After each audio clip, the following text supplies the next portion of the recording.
Meet the disfigured man whose embrace with Pope Francis warmed heart. Vicenza, Italy, CNN. A few years ago, Venetia River boarded a public bus in the northern Italian town of Vicenza.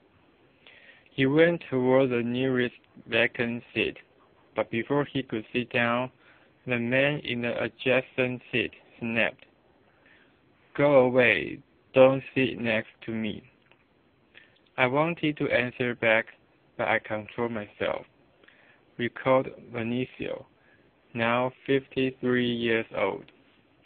I felt my blood pressure rise. He stayed on the bus, standing. There were lots of people on the bus, and they heard it all, but no one said a word.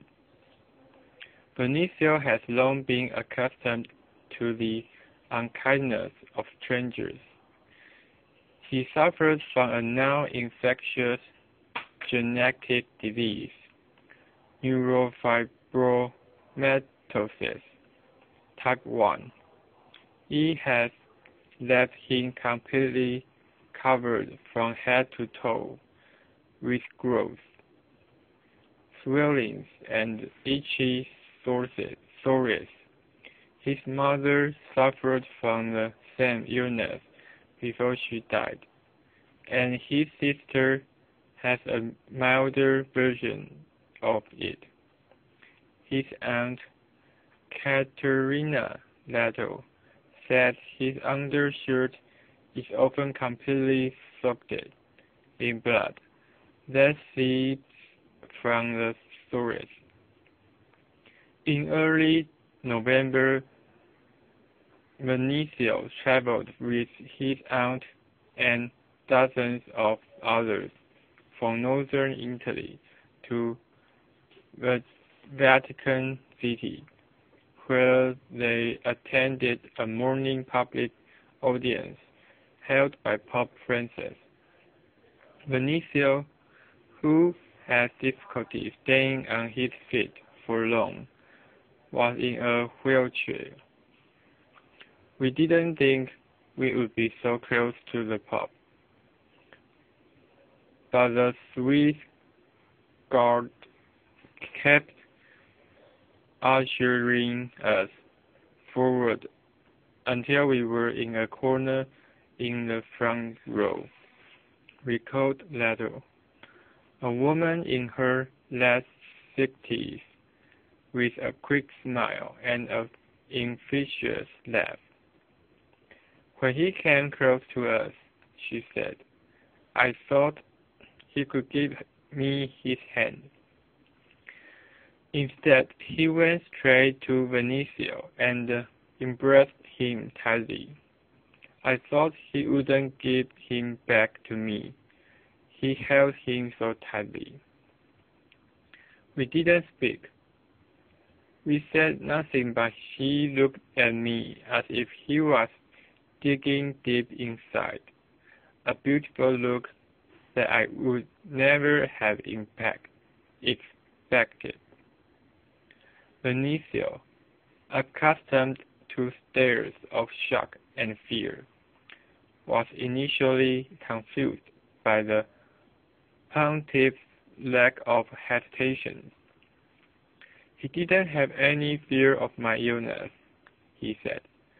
He embraced me with speaking. I quivered. I felt a great warmth. In moments of drama, odd details often remain vivid. I looked down at his shoes, Vinicio's aunt recalled. They were like this, she said, holding her hands apart and laughing. I thought, yes, this is someone who really works. The entire encounter lasted little over a minute, and soon Vinicio and his aunt were back on the bus. Vinicio in a state of combined shock and joy. He was almost not himself, Leto said. He was shaking. I felt I was returning home 10 years younger, as if a load had been lifted, Benicio said. But life returned to normal soon enough. He went back to his job and a home for the elderly, collecting and throwing out the trash, rounding up jobs. He worked there on weekdays and in slower moments enjoyed chatting with the residents who don't seem to notice his condition. His preferred topic of conversation is the ups and downs of Juventus, his favorite football team. When I ventured to discuss football with him, suggesting he should consider the merits of other teams, like Rome or Lazio, he was dismissive, shaking his head and wagging his fingers in contempt. Diego Muneri, the director of the home, said Benicio's energy and humor help keep the residents' spirits up, he said. Every day he meets a lot of people here who like him, who chat and joke with him.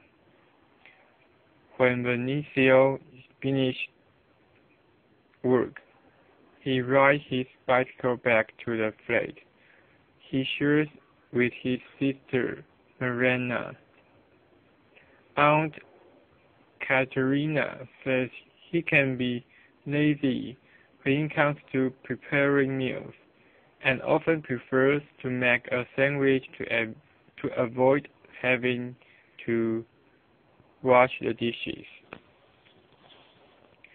CNN Rome producers Handa Messia and Livia Borges had been trying for weeks to speak with Benicio. Ever since the photos of his embrace with Pope Francis were first made public. Initially, his family was hesitant, but the encounter with Francis emboldened him. A change came over him, he said. I feel stronger and happier. I feel I can move ahead because the Lord is protecting me. Now that people have seen him, they will be less detached, said his aunt, who also hopes the Pope's embrace and the media furor is whipped up will raise awareness about neurofibromatosis. She is worried that cuts in cash strapped Italy's health and social services could impact her nephew. Benicio savors his moment with Pope Francis, but says he still has unfinished business. I hope he calls me so we can have a face-to-face meeting, him and I. I have many things to tell him, Benicio said. One of the hallmarks of Francis' papacy has been to call people out of the blue. What do you want to tell him? I asked. That's a bit private, he said, shaking his head apologetically. It's between him and I.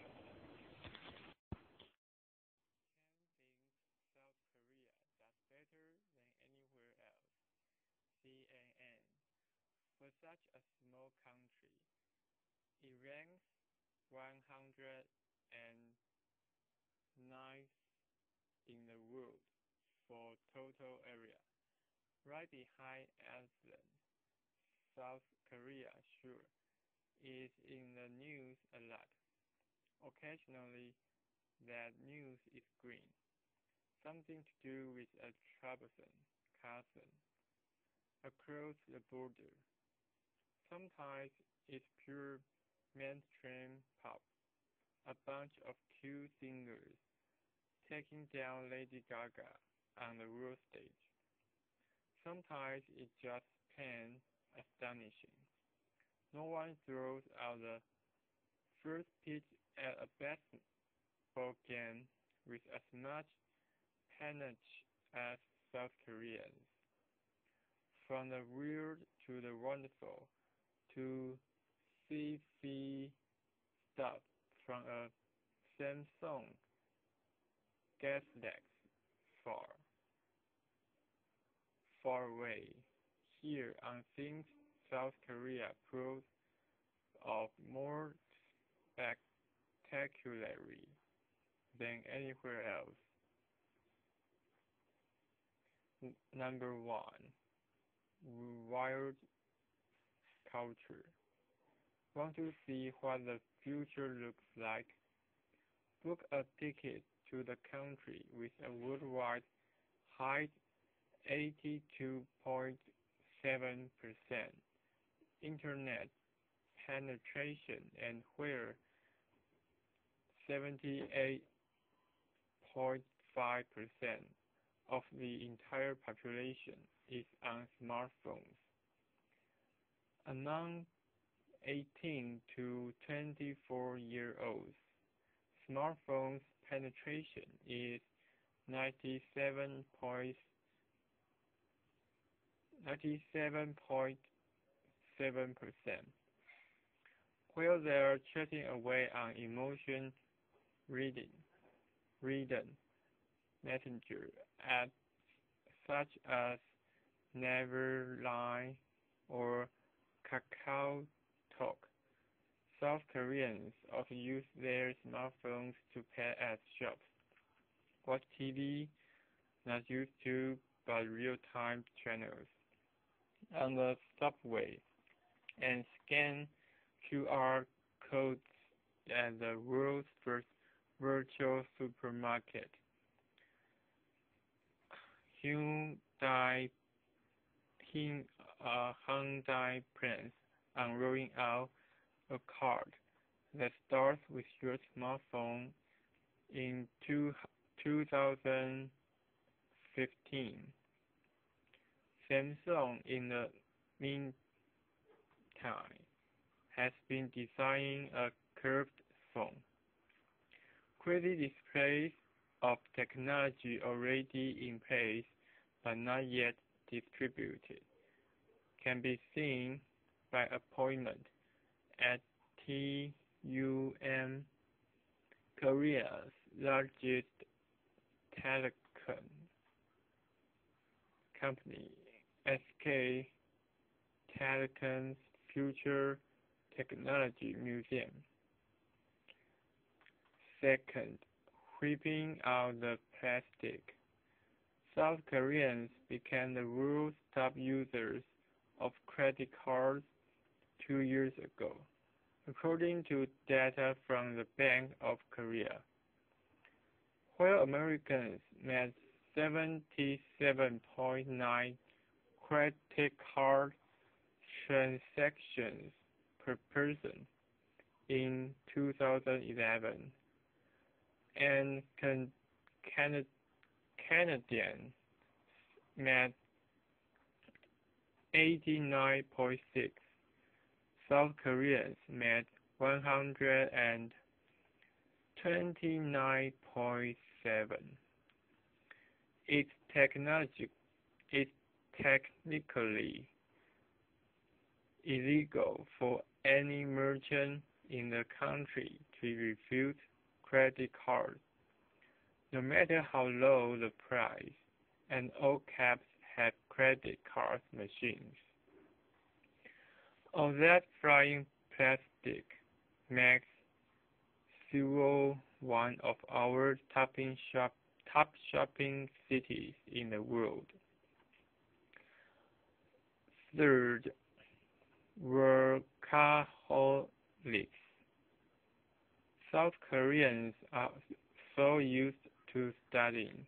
The country has the highest education level in Organization for Economic Cooperation and Development (OECD) countries, with 98% of the population completing secondary education and 63% with a college education.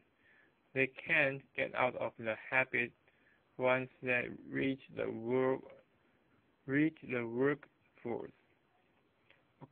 According to the quirky map from the Doghouse Diaries, Brazil sets the standard of FIFA World Cup titles, and North Korea lives in censorship, but South Korea takes the crown for workaholics. You can see it in any Korean city, where lights in buildings blaze into the late hours as workers slave away. According to 2012 data from South Korea's Ministry of Strategy and Finance, South Koreans work 44.6 hours per week, compared with the OECD average of 32.8.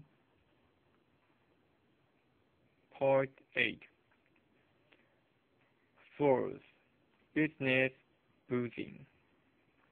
When they are not working, Koreans are celebrating their latest deals or drowning their sorrows in soju. While many leading companies are trying to curb the drinking culture, there are still plenty of business bosses who drag their teams out for way too many rounds of soju, beer, whiskey, bums. Those who opt out are considered rude or hopelessly boring. Yes, Japan and a few other countries can take reasonable claims to this title, but South Korea has states to back up the barren break. Jinro Soju was the world's best-selling liqueur last year, for the 11th year in a row, with its home country accounting for most of the sales. The South Korean distilled rice liqueur manufacturer outsold Smirnoff vodka, which came in second by 37.48 million cases. Innovative cosmetics. When it comes to makeup and cosmetics, South Koreans can stop experimenting with ingredients of mass of application. Snail creams, moisturizers made from snail guts are sold. 2011. Now it's all about Korean ingredients such as Innisfree's Jeju Island volcanic clay mask and ferment soybean moisturizer. At VDL, Korea's latest trendy cosmetics line products change monthly. Right now, they are pushing hair shockers, new things for hair, and nail polish with real flowers in it. Just as Korean men are less wary of going under the plastic surgery knife, see point 10, than their foreign counterparts. They also snap up skincare products and, yes, even makeup, namely foundation in the form of BB cream.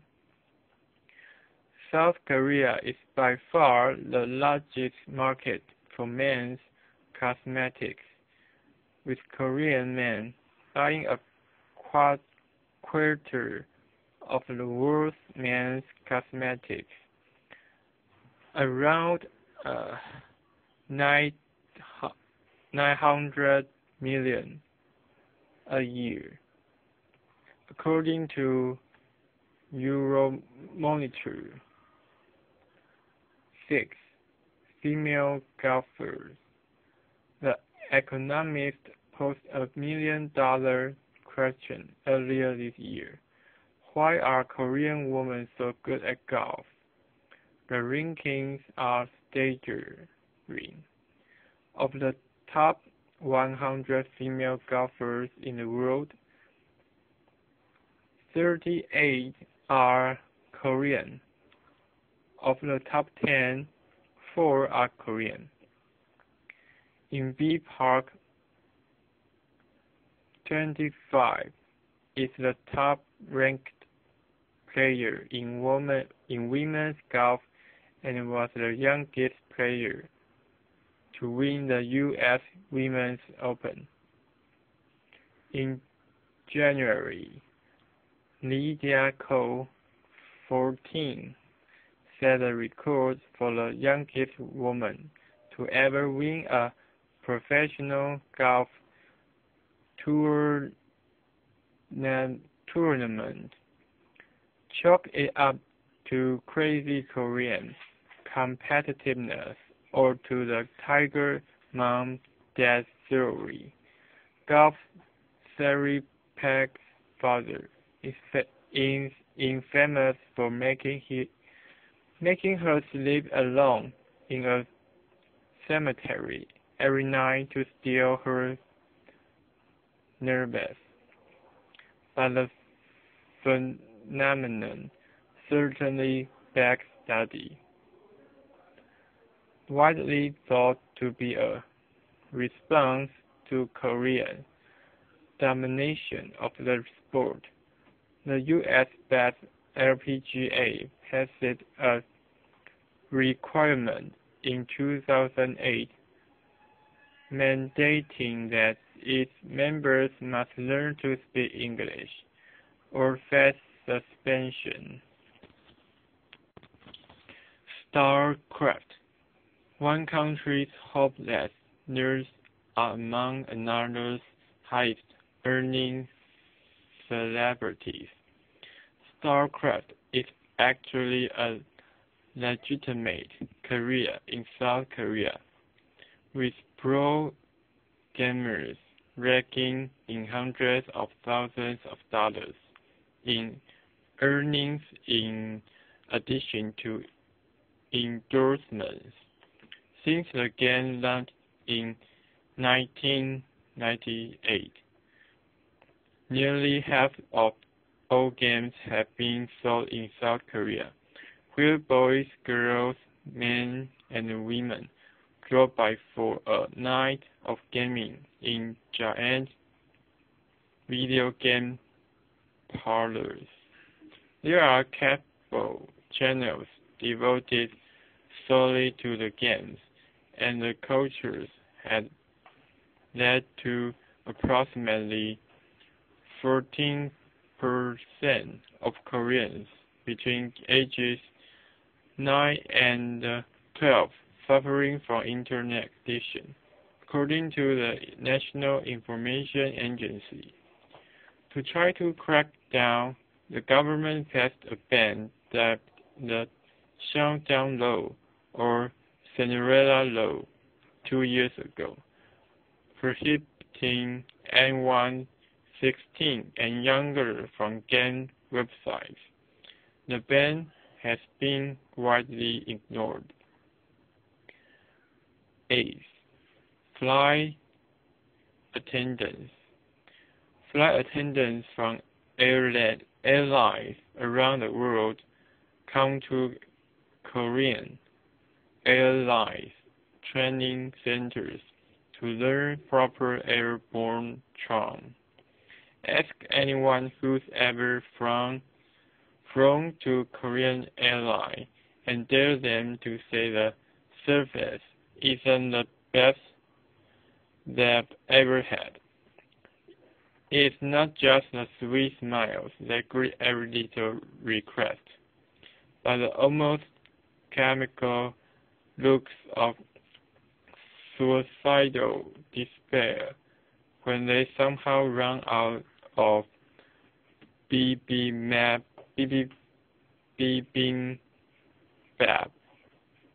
in the row before yours. 9. Blind dates. When's your next getting blind date? That's one of the most frequently asked questions of any Korean single. The standard answer is in the epic horror story that was the last blind date, often involving a creeping Oedipus complex or intolerable physical flow, followed immediately by a chirpy, "Why, do you know someone you can set me up with?" Due to the high volume of blind dates, when Koreans make up their minds, they move quickly. According to data compiled by South Korea's largest matchmaking company, Duo, the average length of time of a relationship from the blind first date to marriage is approximately 10.2 months for working people, with an average of 62 days per couple. In a survey conducted by Duo, working singles interested in marriage say they typically go on 2 blind dates a week. They should know of the top 4 matchmaking companies in Korea. There are 2,500 companies in the country. Duo has a 63.2% market share. 10. Plastic surgery. Whether it's a lantern jaw, wide forehead, or long teeth, there's no feature doctors can't beautify in the Asia capital for cosmetic surgery. Russians, Chinese, Mongolians, and Japanese flock to South Korea on plastic surgery medical tours, not only for the skill from the surgeons, but for the good deals. An average non-affluent fact live in the United States will set you back about $10,000. Seoul National University Hospital plastic surgeon Kao Seong Tak told CNN, in Korea, you can get the same service for $2,000 or $3,000.